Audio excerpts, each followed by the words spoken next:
What is going on, everybody? Welcome back to the channel, where recently all the videos that have been coming out have been solely on this FCRX7. But as you guys who have been around for a while know, we also have a 300ZX and a Mazda Speed 3. Now, today we're actually going to talk about the 300ZX because there's some things that I want some input on instead of just me thinking, whereas I've been doing research with it, but I also want to see what you guys would like to see with the 300ZX regarding a couple modifications that I have planned for it.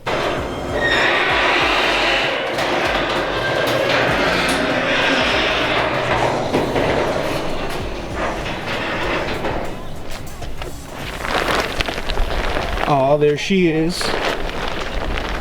There she is. So about 3 days ago, we actually hit 6,000 subs, which is just crazy that we actually hit that number. I never actually thought, when both you, Danny, and you, Cameron, were both telling me to make a channel, that I would actually ever hit more than like a couple hundred subscribers. You know, I never really thought about it and thought that I would be the person to be able to hit those numbers. But we have, which is just absolutely bonkers, and I thank you all for your support. But about 2 years ago, for all the new subscribers out there, I bought this 1990 Nissan 300ZX twin turbo. It's originally yellow, but Danny wrapped it blue. Actually, there it looks a little purple. It's like a blurple. It's called Blue Raspberry. And yes, it does run. However, I do keep it covered because the tree that I keep it parked under, it drops a lot of stuff on it. So whenever I'm done driving it, then I just throw the cover on it. So don't think it's not running, because it is. But a little less than a year ago, I went back to school, and what I started studying was welding. I went to a trade school where I went for 9 months in a program and learned all the different processes of, well, there's more, but all the used and commonly practiced processes of welding. And because of that, I left my job and I didn't have an income because I saved up enough to be able to go to school and focus on that rather than trying to work and go to school at the same time. And as a result, unfortunately, with no income, I didn't have the money to keep working and modifying and maintaining this car. So the RX-7, you know, took over, and that was the main car on the channel. But you guys, especially the 300ZX people, know that when this car really soon here is tuned and all set up and everything, it's gonna be faster than the Z. And we just can't have that, can we? So now that I do have a job again, I do have an income, it's time to make sure that the Z stays the king. So, but first, there are some things we need to do to it. One is just maintenance, preventative. Two is, I guess you could say that this is under the same aspect of it. And three is the first power mod that I'm actually going to put on the car since I got it. So pop the hood for you guys to see. Yes, it is a little cluttered as a 300ZX, but the first thing I was talking about is I need to replace the belts, especially the one running to the air conditioner. That one, whenever I click on the climate control inside, it squeals a lot. And I could just replace that belt, but I might as well replace all of them. Now, in order to get to the belts, you have to remove the shroud, pull the fan at the very, very least to be able to do it. Most people pull the radiator as well, just for ease. You know, you have a lot more room and stuff to work with under there. And you can pull these too, but to kind of help with the radiator. So that is just something that needs to be done, period. Now, what I was mentioning before is an aftermarket radiator. This is a stock radiator, which you people who have watched the channel know that this car has aftermarket turbos. 2 Garrett 2560Rs to be exact. And the stock radiator will fine for a stock application. Now it needs a little bit more help. So I want to get an aftermarket radiator. Now, one of the problems with getting an aftermarket radiator is, yes, it's mounted differently. Some of them fill in this little void right here. They scoot more this way. And some of them actually scoot in a little bit further. And what will happen is that this shroud no longer will fit or clear, and then it causes an issue with the fan. Now, if you run this car without a shroud, the fan doesn't do as much as it's intended. So if I do get one, what I want to do is get an electric fan for the car. Now there's a whole bunch of debates out there how the stock clutch fan is the best fan you can have for the car, and replacing it doesn't improve horsepower, which is fine.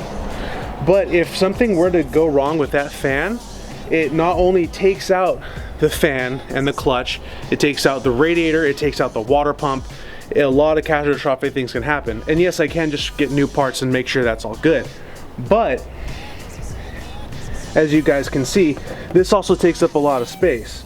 So if I could get an electric fan, which this car, the FC, is running one of the Toros SHO electric fans, which moves like 3,400 CFM, I believe, somewhere around there. And that's about the numbers of where the stock one here runs, which is like people say between 3,000 to 4,000 CFM at like 4,200 RPM, which is where this goes before the clutch starts activating, and that's the max speed the fan reaches.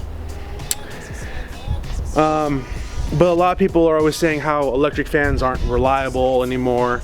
Well, back in general, they're not as reliable.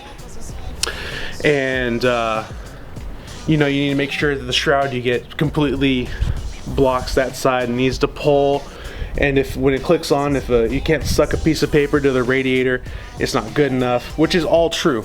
I believe that if you are going to get an electric fan, don't cheap out. You need one that works really, really well. And so that was just something that I thought I would switch to. Another big argument is also the draw. Now the Ford Taurus SHO fans don't pull that much. They pull quite a bit, enough that it would be taxing the stock alternator on this car. But we can always get a bigger one. You know, alternators aren't that big of a deal. And especially if I'm going to be replacing the belts. And if I do go the electric fan route, we're right there at the alternator. Just unbolt it and put up a new one. And there we go. And that way we also have more power for everything else that I want to do to the car. And it comes the next thing, the first actual performance modification I've done to the car besides just fixing vacuum leaks and stuff like that, because actually I haven't installed anything power wise on this car. So as we were talking about before, this car has two bigger turbos. While if you're running the stock application and the stock turbos, a single pop Jim Wolf technology charger is a-okay.